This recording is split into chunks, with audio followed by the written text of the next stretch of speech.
The phone is on the counter. The ad is on the screen. The card is already in your hand. Get a brand new iPhone for $10. Free shipping included. Today only, while supplies last. Click below to claim yours. $10. That's the ad. That's the whole ad. The ad doesn't mention what happens next. In 2024, the FTC and a group of international regulators looked at how these pages are actually built. Not what they say, how they're built. 642 of them, subscription sites and apps across multiple countries, multiple languages. 76% used at least one manipulative design technique. Not sloppy design, tested design. Shipped on purpose. They have a name for these. Dark patterns. You've seen this before, even if you didn't know the word for it. A button that says continue, but actually signs you up. A checkbox that says I agree to the terms, pre-checked before you even scroll to read it. A banner that says free trial with a tiny asterisk that really means you'll pay next week. None of it is an accident. Somebody ran a test against a version that told the truth, and the lie converted better. So the lie ship? You've seen that, right? The $10 iPhone isn't selling a phone, it's selling a signature. You think you're checking out, you're enrolling. 66.4% of the sites reviewed required payment information just to start something labeled free. Say that slowly.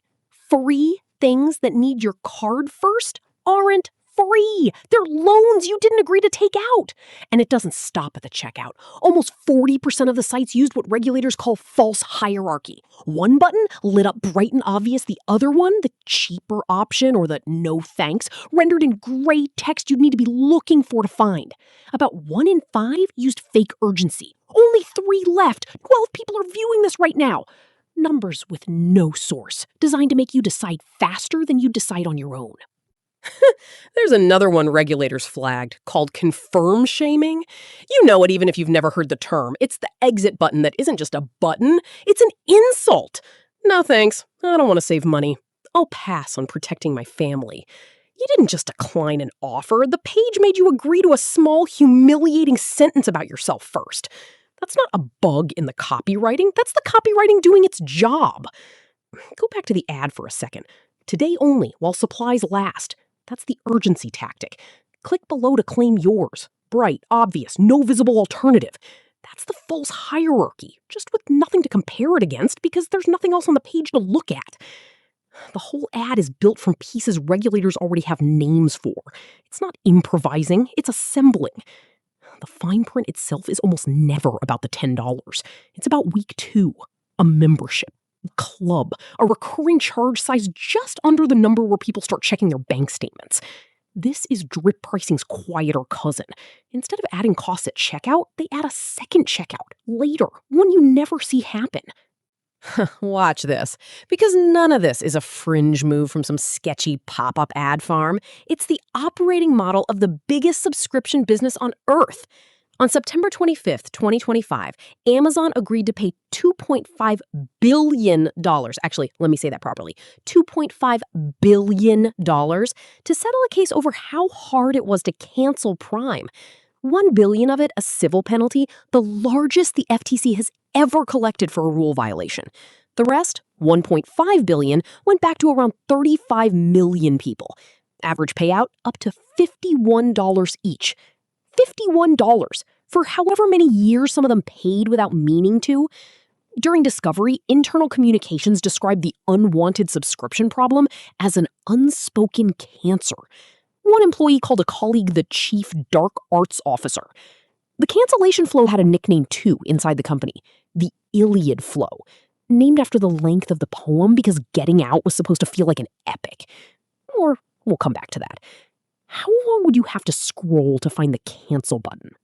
Signing up took 1 click, a single, frictionless, tested click. Canceling took a maze somebody built on purpose and then joked about internally, in writing, on company servers that eventually got read out loud in a courtroom. One side of that transaction had a decade of UX research behind it. The other side had the Iliad. What does 1 click become 17? A federal judge ruled that Amazon had broken a law from 2010, written mostly for late-night infomercials, aimed at what regulators call negative option billing, meaning roughly doing nothing is treated as saying yes. Well, the court found Amazon collected people's billing information before ever disclosing that Prime cost $139 a year, or that it would renew itself automatically forever unless someone found the maze and got through it. And Amazon isn't alone in the record. In the same year, Instacart paid $60 million over its own subscription practices. Chegg paid $7.5 million? 7.5, sorry, keep saying that one wrong. Different companies, different products, same sheet.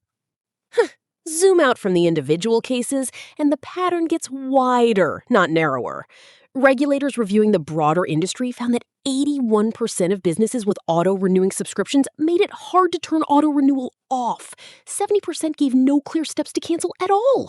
2 out of 3 gave no deadline for when a free period actually ended. This isn't 3 companies having a bad year. It's what the market looks like when nobody's watching closely enough to make it expensive not to. The phone is still on the counter. The ad is still there. There was supposed to be a fix for this.